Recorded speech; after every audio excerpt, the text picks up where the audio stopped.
Hello aviators, Sky here, and today we continue our marathon of lovers of high speeds and altitudes. The Archangel and its successors were good at this. Flying at Mach 3 made these planes almost untouchable, which allowed them to poke their sharp noses where they didn't belong. But the price of such capabilities was high, and all members of the A-12 family were limited to reconnaissance tasks. All except for one. Well, okay. Despite all the nuances and difficulties, it would be strange if they didn't try to turn an airplane with such a formidable look into a full-fledged combat vehicle. As the saying goes, it's better to do it and then make excuses to Congress than ask McNamara and lose funding.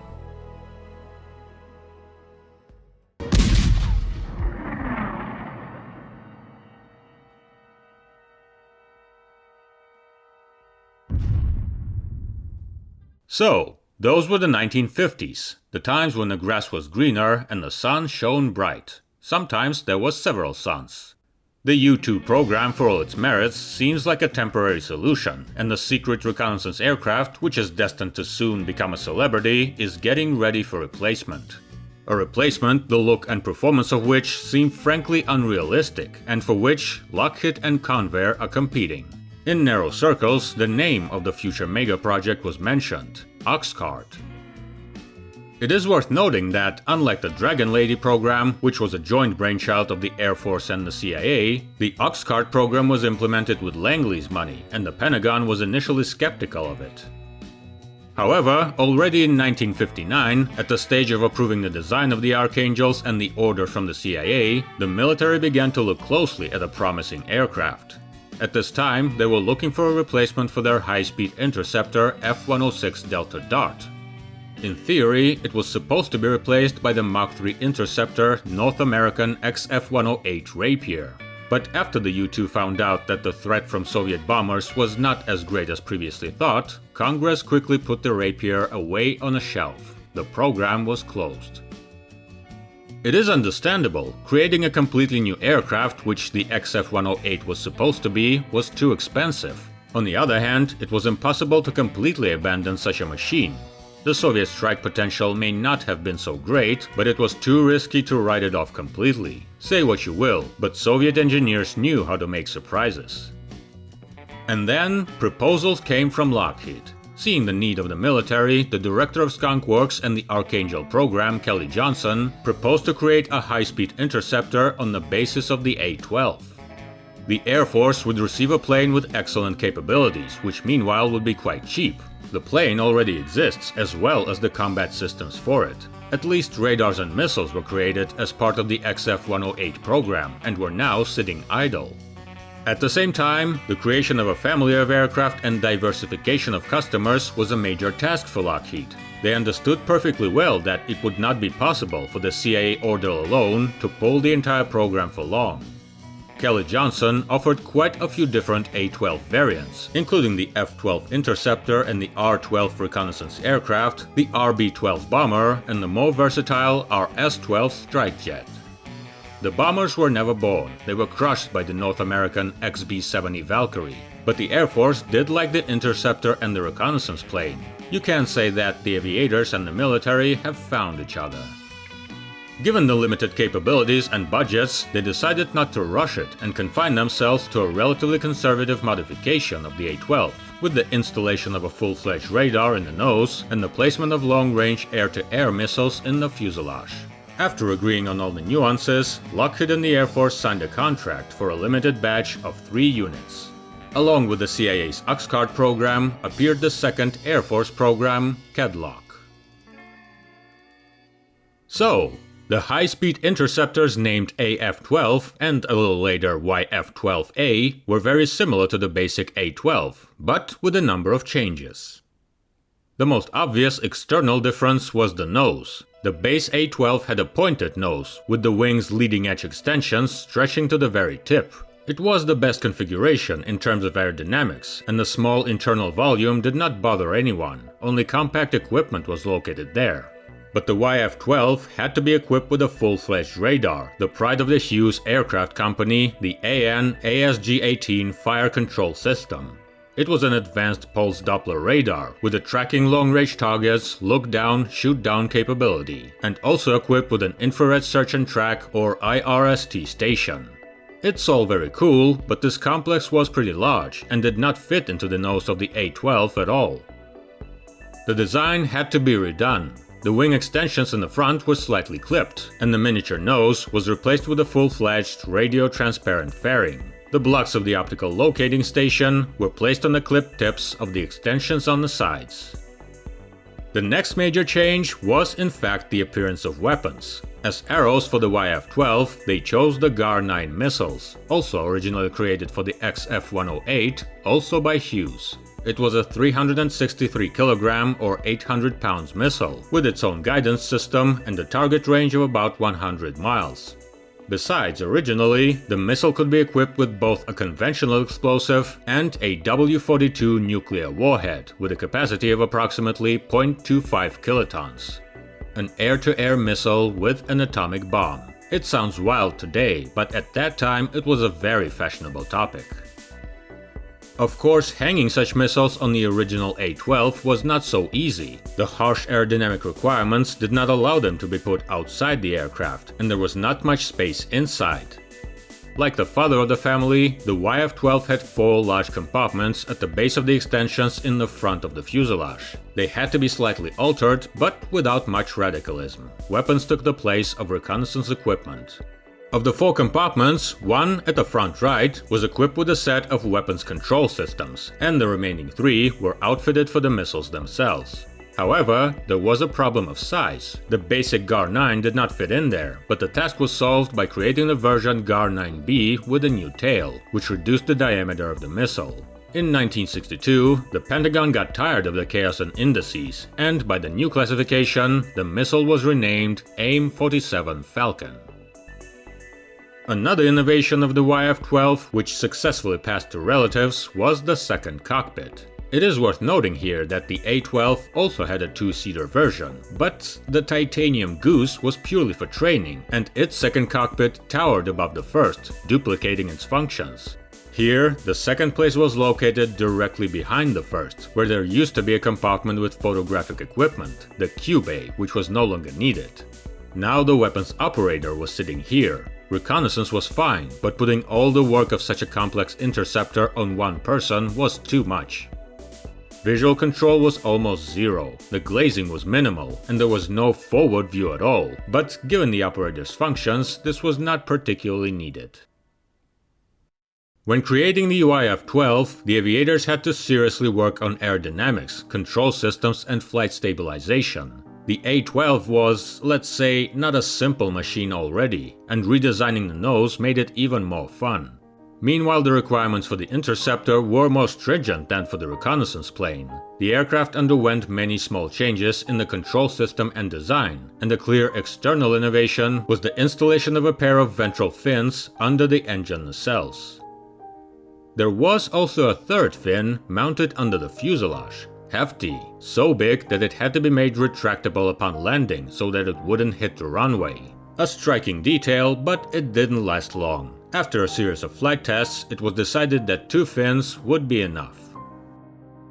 Despite the fact that the interceptor is almost identical to the base reconnaissance aircraft, it gained a lot in mass. While the A-12 weighed a maximum of 53 tons, 117,000 pounds, the combat relative got heavier up to 63 tons, 140,000 pounds. The Archangel was limited, took off with incompletely fueled tanks, and carried out refueling in the air. It was a scout. The task of the YF-12 was to intercept the attacking bombers, which obviously would not wait until it went through all the preparations. Increasing the mass allowed it to take off fully equipped and abandon all these dances with refuelers. The YF-12 made its maiden flight in August 1963 at Base 51 in Groom Lake, where several of its CIA relatives were already actively flying. However, the YF-12s did not have such a high level of secrecy and were quickly transferred to the more traditional flight test center at Edwards Air Base in California. And after the pompous press releases carried out by the administration of Lyndon Johnson in 1964, it was the YF-12 that became famous, as it was actually shown to the public. Nothing was known about the progenitor plane until the early 1980s. The test flights were similar to those conducted at Groom Lake. In the spring of 1965, the YF-12A was accelerated to Mach 3.1 at an altitude of about 24 kilometers, 80,000 feet. More or less the bar of the A-12, which with a similar power plant was lighter and had better speed and altitude performance, which the CIA does not forget to mention to this day. As part of the tests, the AIM-47 missiles were fired. 7 missiles were launched, one of which turned out to be faulty. Meanwhile, the unmanned JQ-B-47E, converted from the B-47 Stratojet bombers, were used as targets. The most striking part of the show was the final stage of test launches, when the aircraft from an altitude of 23 kilometers, 74,000 feet, and at a speed of Mach 3.2, managed to hit a bomber flying at an altitude of 150 meters, 500 feet. The radar successfully guided the target against the background of the Earth, and the missile hit its tail.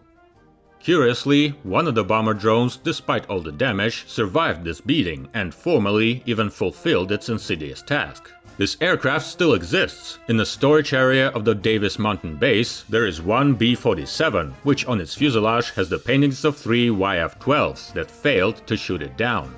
However, the braggart doesn't mention that the AIM-47 missiles were not equipped with warheads, but those are just details. Even then, many noted that, although the YF-12 was not as expensive to create, its operation would be, to put it mildly, not cheap. A dozen scouts in the CIA is one thing, but a full-fledged squadron of such super interceptors on duty is another. Meanwhile, the question was constantly being raised: whom should they intercept? The USSR did not have long-range supersonic bombers capable of attacking the US territory, and chasing the Tu-95 in Mach 3 interceptors was a bit of an overkill.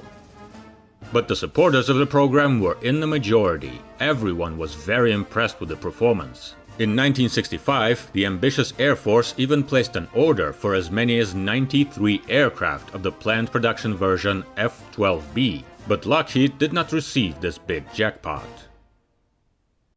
The Vietnam War, which actually gave a second wind to the A-12 scouts, also actually killed the YF-12. Military spending rose sharply and priorities changed. The issue of cost became the main one, and Secretary of Defense Robert McNamara, who was already skeptical about large supersonic aircraft, mercilessly cut the budget. The order for 93 serial aircraft was cancelled. The program lasted several more years, and in 1968 was closed, sharing the fate of the A-12. The end of the 1960s in general became a period of sobering up after the supersonic euphoria. Many projects of high-speed aircraft at that time no longer received support, and those already being implemented slowly began to be wrapped up. But despite the closure of the program, the planes were in no hurry to say goodbye to the sky. The F-12B never saw the light, but the already flying YF-12A still flew at the Air Force and NASA. The series of research flights was a huge plus for the family of these aircraft, since many solutions and optimization techniques were developed in the process, including automated flight and engine control systems. These were great achievements that finally made it possible to work out the raw machines and seriously improve their performance. And the new technologies superimposed on the A-12 actually became the basis of the second generation of reconnaissance aircraft, the SR-71. The bonuses were not limited to the Archangel family. As part of the tests, they were working out the methods of interaction of supersonic aircraft with ground and airborne control centers, plus working out the interception of such aircraft by air defense forces. Not without that. Plus, some high-speed flight concepts were explored, later applied on the B-1 Lancer bombers. The AN/ASG-18 radar was redesigned and became the basis of the AN/AWG-9 radar, installed in the F-14 Tomcat, and the AIM-47 rocket, having also undergone modification, became in fact the direct ancestor of Tomcat's main spear, the AIM-54 Phoenix missile. And finally, I can add that one of the test pilots, James Irwin, frustrated by the closure of the program, told everyone to go to hell and flew away to the moon. Literally, as part of the Apollo 15 crew in 1971. Meanwhile, NASA flew the YF-12 for quite a long time. scientists turned out to be very much in need of Mach 3 aircraft, and while at the beginning it was about applied work and the extension of the YF-12 technologies to other military aircraft, over time, research shifted to the field of fundamental science. From practical data on the behavior of materials and structures during flights at high Mach numbers to studies of supersonic aerodynamics. Thanks to the research carried out at that time, it was possible to gain a huge amount of knowledge about supersonic speeds, which is even now actively used in the development of high-speed vehicles of all stripes. Of course, with all the games of the military, the CIA and secrecy, it was impossible to do without adventures. In fact, as previously stated, 3 YF-12 aircraft were manufactured. However, if you look formally, there were 4.